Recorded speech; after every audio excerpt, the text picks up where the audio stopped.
Este es un podcast. Acorde.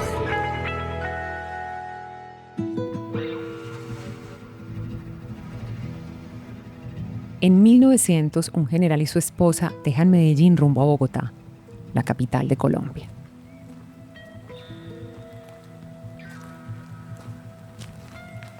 Llevan a su hijo de 4 años, lo atan a la espalda de un indígena y comienza una travesía que duraría un mes sin descanso. 2 cordilleras, 4 pisos térmicos, más de 600 kilómetros por caminos reales de barro y piedra.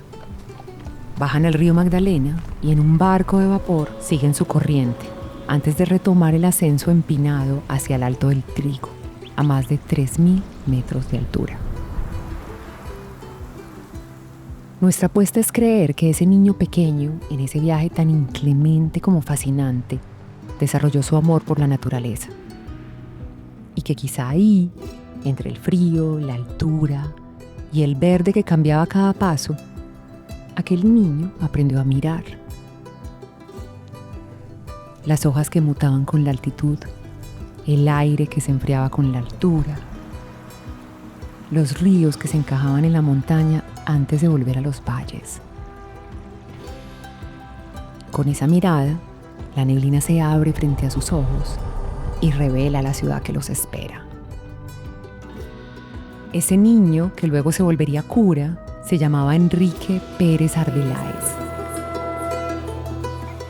Décadas después fundaría el Jardín Botánico de Bogotá para reunir en un solo lugar todo aquello que vio: el trópico y la montaña, la humedad y el frío, la diversidad de un país entero concentrada en un jardín. Lo que sigue es la historia de su fiebre por entender y de su lucidez para construir.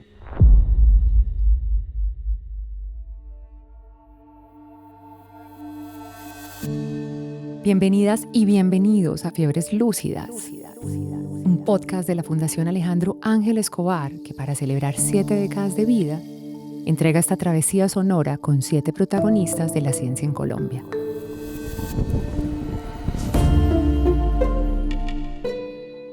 Siete científicos que han hecho ciencia de talla mundial.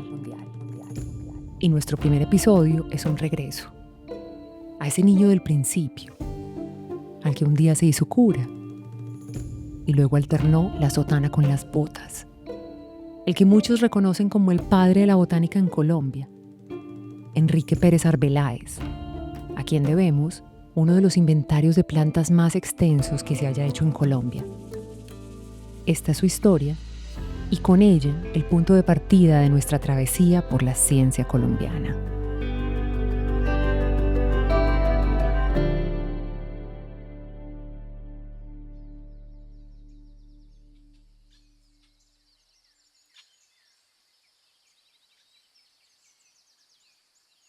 Estamos en el Jardín Botánico José Celestino Mutis, el que Enrique Pérez Arbeláez fundó en 1955. Han pasado 70 años. De todas las personas que lo conocieron, solo queda un empleado que aún trabaja aquí. Como esto antes era lleno de solo bosque pino, acacia, eucaliptus y árboles que no eran ni siquiera nativos, pero se habían propagado demasiado, era un bosque muy tupido. Él apenas iniciaba como primeramente para despejar un poco y empezar a sembrar las especies nuestras, las especies nativas. Pero sí me indicó 5 robles que son muy especiales que se encuentran acá, sembrados por él mismo. Miguel Quintero ha cuidado las mismas especies que Pérez trajo desde distintos puntos del país. Hoy tiene 73 años y empezó a trabajar con el padre Pérez cuando tenía 16. Y el jardín era apenas un potrero que el padre tenía planes de convertir en el decano y uno de los más importantes de los jardines botánicos de Colombia. Miguel pasea por el jardín mientras enseña las palmas de cera que trajo el padre del Quindío, algunos de los árboles sembrados por el mismo padre, como el roble sobre cuyas raíces se sienta y acaricia mientras nos habla. Empezó a enseñarme también por qué se conocían las plantas por los olores. El olor tal, la fragancia fuerte, tal cosa, esa es una solanácea. esta otra, el olor tal, esta es una familia de las melastomatáceas. Todas esas familias, yo decía, pero familia, o sea, yo eso es lo mismo que usted llamarse Miguel y su apellido es Quintero. Entonces, usted se llama Miguel, así se llama la planta, se llama borrachero y la familia es solanáceas. Esto y así, todos esos detalles. Mientras Miguel habla, el aire parece impregnarse de la fragancia espesa que describe. Casi nos hace oler el borrachero, esa flor blanca en forma de campana que cuelga invertida y forma parte del paisaje emocional de Colombia.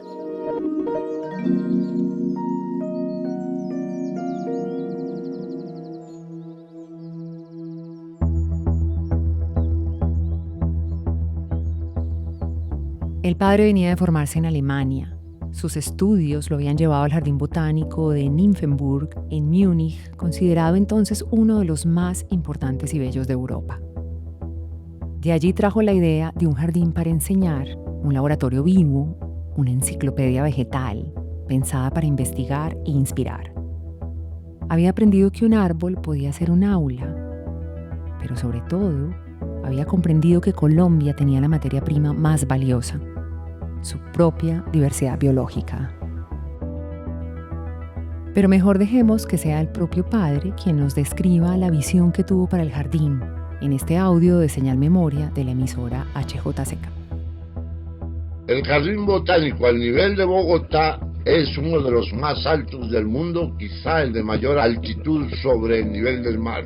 Encerrará la flora andina, que es de una riqueza desconcertante, y al mismo tiempo debe presentar en Colombia las floras de los pisos inferiores para instrucción de los colombianos y sobre todo de los niños bogotanos. Los invernaderos que tendrá el Jardín Botánico de Bogotá, que serán 6, nos darán todos los climas del país, y uno de ellos llevará la flora de la Amazonía y de el Chocó para presentar la flora que se llama hidromegaterma, es decir, de gran humedad y de gran calor. Por ejemplo, allí cultivaremos la Victoria Regia, que no es razón que la tengamos en nuestro territorio y vayamos a conocerla a Berlín o a Frankfurt.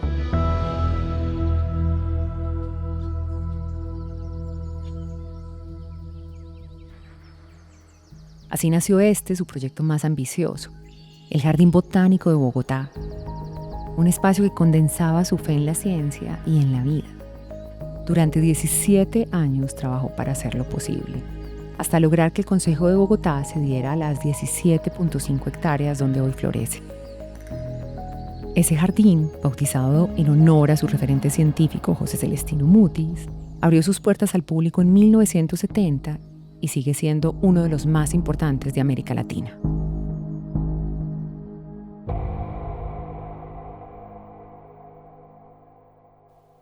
Pero mucho antes de sembrar este jardín, Enrique Pérez ya había intentado reunir la vida del país de otra forma, con palabras.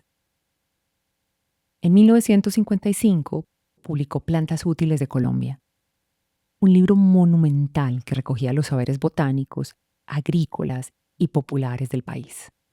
Plantas Útiles de Colombia es un libro que se hace recorriendo todas las plazas de mercado del país y recogiendo lo que los yerbateros, el saber popular de eso. Es decir, no es un libro científico, es un libro de la cultura de las plantas con la botánica. El escritor y poeta Santiago Mutis, quien ha escrito sobre la vida y obra del padre Pérez, nos habla. La última vez que abrí Plantas Útiles de Colombia, que es una especie de enciclopedia popular de la flora en Colombia, en la introducción él dice que la llegada del jaguar la anuncian las mariposas amarillas, porque seguramente ellas se alimentan, buscan una sal que las huellas del jaguar hace, porque el jaguar mueve el barro y al mover el barro con sus huellas sale esa agua que tiene esa sal que buscan las mariposas. O sea, es lo que quería decir con que Pérez Arveláez no es solamente ciencia, es cultura, es todo, ¿sí? Eso es lo que es extraordinario. A lo mejor Gabo lo leyó en las Plantas Útiles de Enrique Pérez Arveláez, que eran las que anunciaban la presencia del jaguar. Ahora, esto es una adivinanza mía.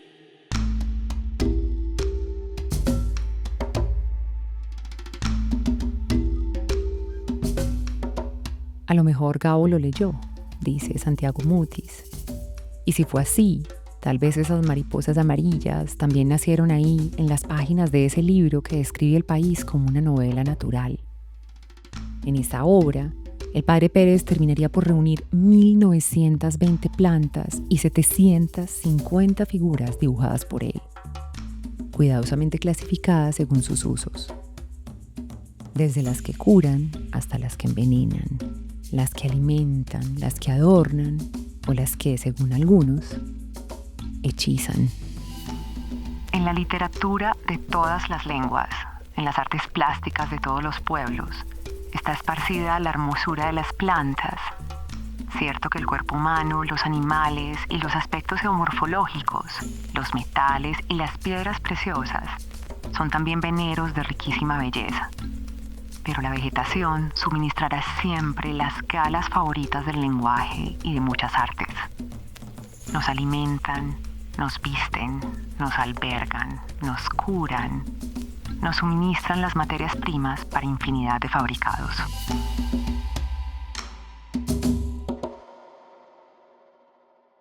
Este fragmento hace parte de la introducción de Plantas Útiles de Colombia.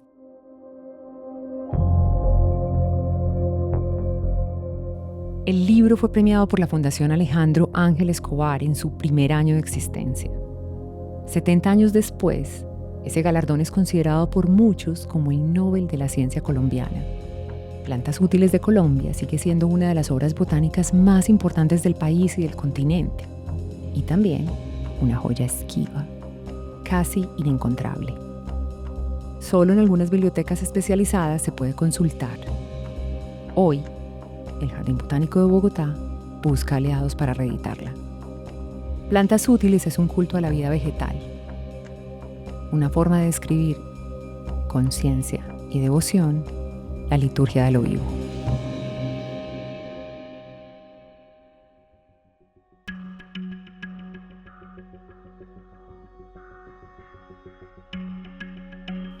Pero toda esa devoción por las plantas venía de mucho antes, de un niño curioso, de un aprendiz de bosque que más tarde sería sacerdote y científico. Volvamos a esa escena fundacional con la que empezamos este episodio, a los orígenes de este padre y escritor descomunal que llegó a redactar más de 600 obras entre libros, ensayos y artículos. Regresemos a aquel viaje primigenio, cuando tenía apenas 4 años y sus padres lo embarcaron en esa travesía inclemente y vegetal hacia la capital. Allí crecería junto a su abuelo materno, el general Juan Clímaco, quien le enseñó a sembrar sus primeras pomas rosas y le inculcó el amor por el bosque. Estudió con los jesuitas en San Bartolomé, se ordenó sacerdote en España y luego viajó a Alemania, donde obtuvo su doctorado en Ciencias Naturales en la Universidad de Múnich, una de las más prestigiosas de Europa. A su regreso, Pérez levantó otra catedral, el Herbario Nacional.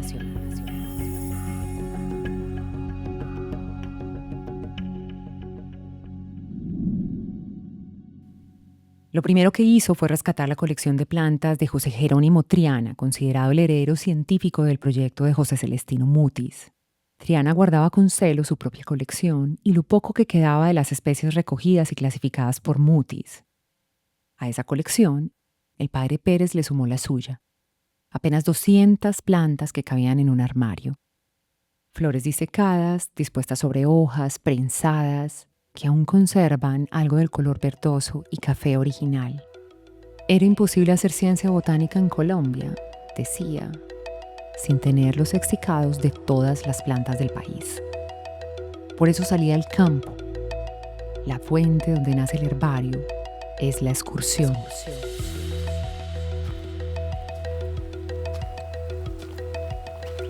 De esas salidas a pie, en mula o en canoa, regresaba con flores, semillas y helechos, con raíces que luego ordenaba con la paciencia de un monje. Cada ejemplar era una historia, un fragmento de paisaje que no quería dejar perder. Ese repertorio, que comenzó con la recolección de un helecho en Florencia, Caquetá, a orillas del río Hacha, daría pie a la colección más grande y completa sobre biodiversidad que existe en Colombia. Más de 35 millones de ejemplares hoy resguardados en el Herbario Nacional Colombiano, que hace parte de la Universidad Nacional.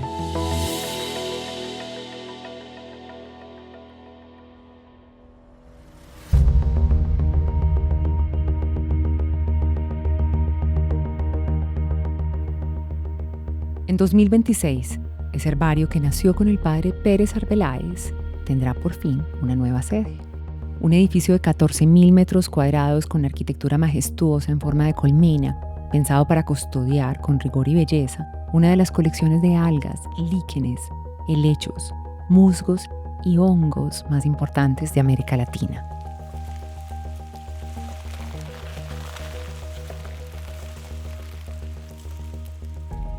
Entre los pasillos del herbario, las plantas viven una segunda vida.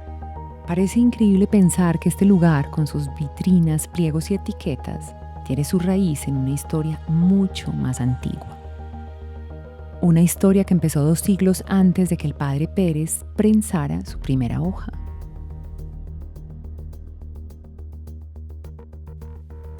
Cuando Enrique Pérez nació, había pasado más de un siglo desde que se inició la Real Expedición Botánica del Nuevo Reino de Granada.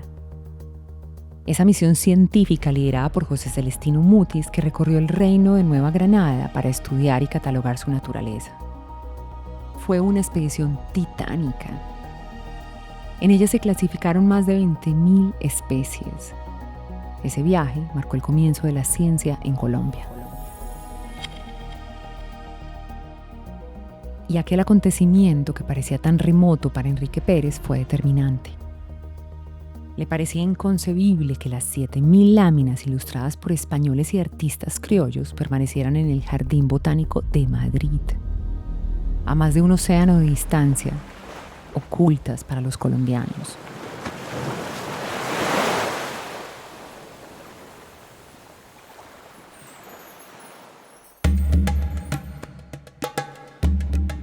El padre se obsesionó con esas láminas trazadas con tintas extraídas de vegetales, animales y minerales del trópico. Imágenes capturadas por Honda, Guadua, Zipaquirá, Tunja, Charalá y otras poblaciones entre 1783 y 1816, que convirtieron por un tiempo en la entonces Santa Fe de Bogotá en la capital mundial de la ilustración botánica. Mutis, aunque no dibujaba, supo rodearse de los mejores. Formó un equipo extraordinario de artistas que convirtieron la flora en una obra visual. Enrique Pérez, en cambio, no delegaba el dibujo, lo hacía él mismo. Para él, dibujar era una forma de mirar, de aprender. Así lo contó su biógrafa Teresa Arango Bueno en su libro Enrique Pérez Arbeláez, su vida y obra. La publicación de la Flora Mutisiana fue una de las obras más queridas por el padre Pérez Arbeláez. Trabajó con constancia y paciencia durante más de 20 años para conseguir que las láminas de la Real Expedición Botánica pudieran conocerse en Colombia. Consideraba injusto que ese patrimonio permaneciera oculto en los archivos del Jardín Botánico de Madrid.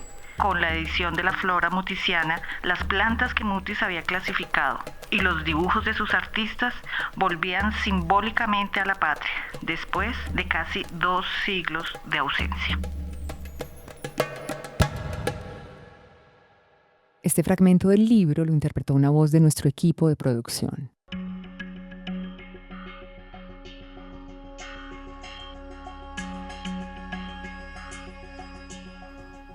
Gracias a su empeño y a decenas de cartas enviadas con paciencia, Enrique Pérez Arbeláez vio cómo su visión se hacía realidad. Logró ver publicados 22 de los 50 tomos de ese proyecto monumental. A hoy, esa obra sigue inconclusa. Van publicados 40 volúmenes de una de las empresas científicas y artísticas más grandes del mundo botánico.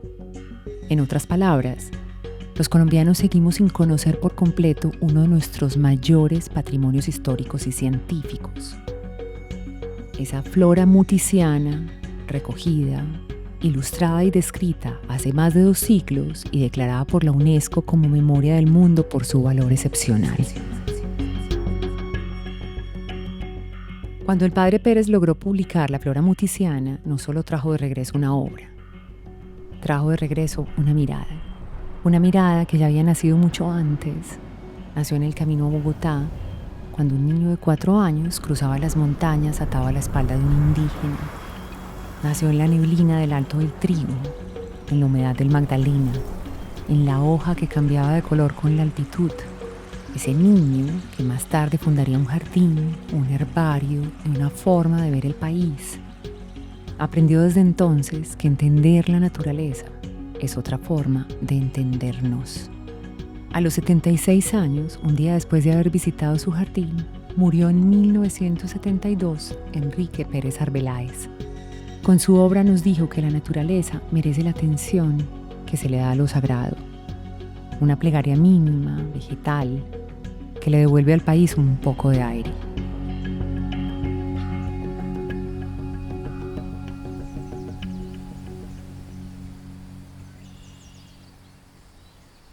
Y todavía, en medio del ruido de la ciudad, cada hoja que se abre en el jardín botánico repite su lección. El país que soñó sigue apareciendo cada vez que alguien se detiene frente a una flor o una planta y la nombra con la misma ternura con la que se pronuncia un milagro.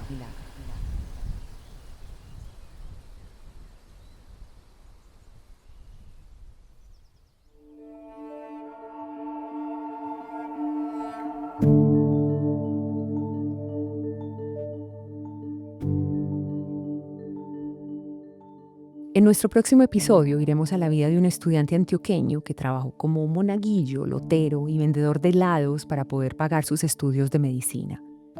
A un joven que vio a su abuela olvidar a su propio hijo y convirtió ese dolor en una obsesión científica.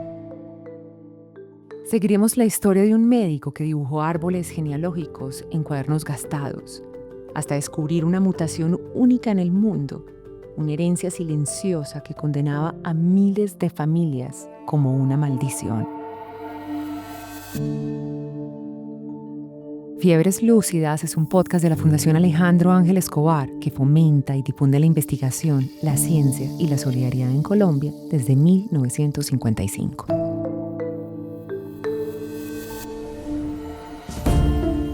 Una producción de Acorde Media.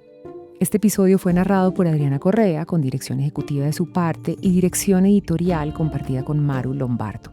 Guión original y escritura narrativa, Maru Lombardo y Adriana Correa. Investigación periodística, Lisbeth Fock. Verificación de hechos, Rodrigo Rodríguez. Producción ejecutiva, Lucho Sarmiento, Maru Lombardo y Adriana Correa. Producción, Dayana Osorio. Diseño sonoro, Giancarlo Vega. Tema principal y música original, Sebastián Mejía. Música adicional de Epidemic Sound. Apoyo en documentación y selección de personajes, Esmeralda Triana. Diseño gráfico y portadas, Yara Tiriat. Gracias especiales a Miguel Quintero y a Santiago Mutis por sus testimonios para este episodio. Las fuentes completas que usamos pueden ser consultadas en la descripción del mismo.